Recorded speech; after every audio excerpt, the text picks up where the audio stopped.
I know how angry you are, and I know what you're angry about. I'm going to end tonight, as I always aim to, on a positive note. But let's start with this.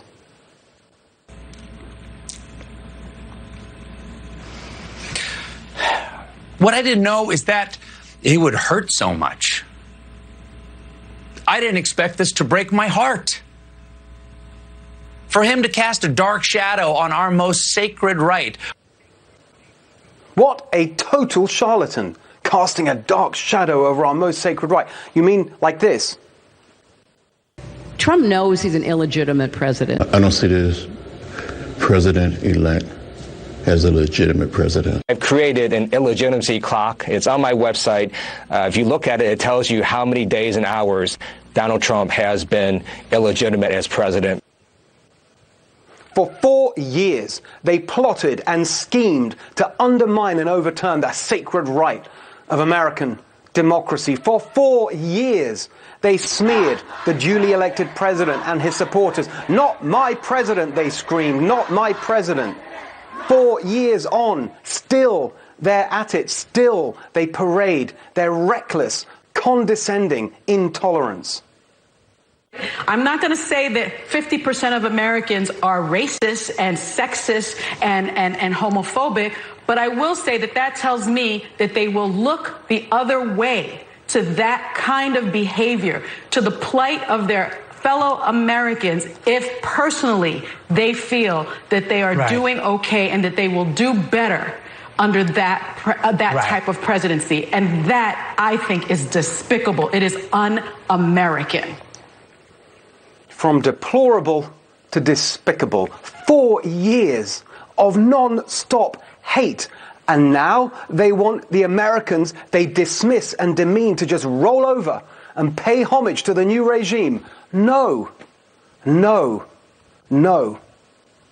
They go on about democratic norms and how Trump is undermining them. Right, let's follow their example. Let's uphold their norms, Democrat norms. Joe Biden should not concede under any circumstances. Under any circumstances. Now, I wouldn't go that far. Refusing to concede under any circumstances would be an attempted coup. That may be a Democrat norm, but it's certainly not a democratic one. So let's agree this. And how could any reasonable person not agree? Every legal vote should be counted. No illegal vote should be counted. Any evidence of fraud or irregularity should be brought forward and the courts should adjudicate. That's what the president said. That's what Mitt Romney said. It's even what Biden said. It ain't over till every vote is counted. Every ballot is counted. Every election has some level of fraud, irregularity, error. Usually it doesn't affect the outcome. But when it's this close, this important, with this many late changes to the rules, of course we should investigate thoroughly. Not just for the sake of seeing our chosen candidate win, but for the sake of faith in our system. We've just made a massive change to that system with very little planning and very little scrutiny. It looks like it's here to stay. So it is essential to have a proper understanding of what happened. That's not just in President Trump's interest, it's in the Republican Party's interest, and it's in America's interest. And by the way, everyone knows that if the positions were reversed, every single Democrat, every Biden propagandist on CNN and NBC and everywhere else would be telling Biden to fight and fight and fight to the end. So we can do without the lectures about undermining democracy from the people who did nothing but that for 4 years with their Russia conspiracy, who tried to derail a presidency with endless investigations, pseudo-scandals and a phony impeachment. But we can also do without false hopes being raised. Trump supporters have been through a lot. Of course we want that Trump second term, but do not give us false hope that it can still be achieved if in fact it cannot. We want the Trump second term because of the success of the first, on the substance, on its results, one of the most successful in history. We laid that out for you last week in our closing argument. But I've said a number of times that real power in politics is not the office you hold. Everyone loses that eventually. It's not even the policies you implement. They can be reversed, and usually are. Real power is when you change the way people think. That lasts way beyond your time in office, way beyond your lifetime. Hardly any political leaders achieve that. In my lifetime, I can only think of 3. When I was growing up in the UK, Margaret Thatcher, who led the free market revolution. Here in America, Ronald Reagan, who defeated the Soviet Empire. And now we can add a 3rd, Donald Trump.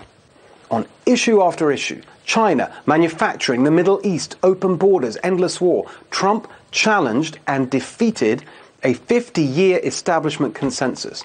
The neocons defeated, the globalists defeated, their ideology gone, replaced by Donald Trump's new conservative populism. Yes, Trumpism. Pro-business on tax and regulation, pro-worker on trade and immigration. This is a towering achievement, recognized this week through gritted teeth by Trump's enemies right across the spectrum. From progressives like Jamel Bouie in the New York Times, to mainstream Democrats like Claire McCaskill, to never-Trumpers like Andrew Sullivan, who wrote, Trump's core message was seared into one of our major political parties for the foreseeable future and realigned American politics. That realignment is real. Winning nearly 1/3 of Latinos, record levels with black men, doubling support from black women, higher with LGBT Americans, working class Americans, Jewish Americans, Muslim Americans, over half of Native Americans. The highest share of the non-white vote for 60 years. President Trump has turned the Republican Party into a modern, multiracial, working-class coalition. That is a historic shift, a once-in-a-century shift. Meanwhile, Trump has helped turn the Democrats into the party of the coastal and urban elite. Look where Biden got his support. Wall Street, lawyers, professors. All of this gave Biden huge advantages. He had big money, over twice as much as the president, but he had something else money can't buy. The alliance of bias, big media and big tech. An early study found that big media is over 90% negative about Trump. By the election, it looked like 100%. How could that not suppress the vote? How could their polls, Washington Post and ABC, with Biden 17% ahead in Wisconsin, how could that not suppress the vote? Big tech suppressing the message, suppressing information that could hurt Biden. Trump had the entire establishment against him. They were salivating over what they called the Great Repudiation. Well, it didn't happen. We wanted to see a repudiation of this direction for the country. And the fact that it's this close, I think, it hurts. Republicans won in the Senate, won seats in the House, won state legislatures. The Trump haters say that shows voters wanted Republicans, but not Trump. But compare these results with 2018, when it was Republicans on the ballot without Trump. Then there really was a blue wave. Not this year. It was Trump who saved the Senate, Trump winning seats in the House, Trump getting those state houses back. If Biden is eventually certified, he'll have no mandate. No mandate on policy. He never talked about his policies. No mandate even for his mask mandate. Trump won the places where the virus is worst. Latinos, black Americans, working Americans. They chose Trump recovery, not Biden shutdown. And if anyone tries any of that, I'm telling you now, here on this show, we will resist, resist, resist. Yes, we're the home of positive populism, pro-worker, pro-family, pro-community, and pro-America. But if there is any retreat to establishment rule, whether from Democrats or Republicans like Lindsey Graham or Liz Cheney, we will be the home of the peaceful resistance.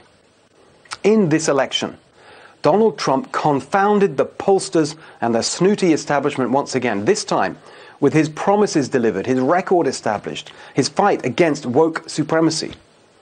When you consider the forces ranged against him, while it may yet be a political victory, there is absolutely no doubt at all that he won a moral victory, and one that will endure for generations.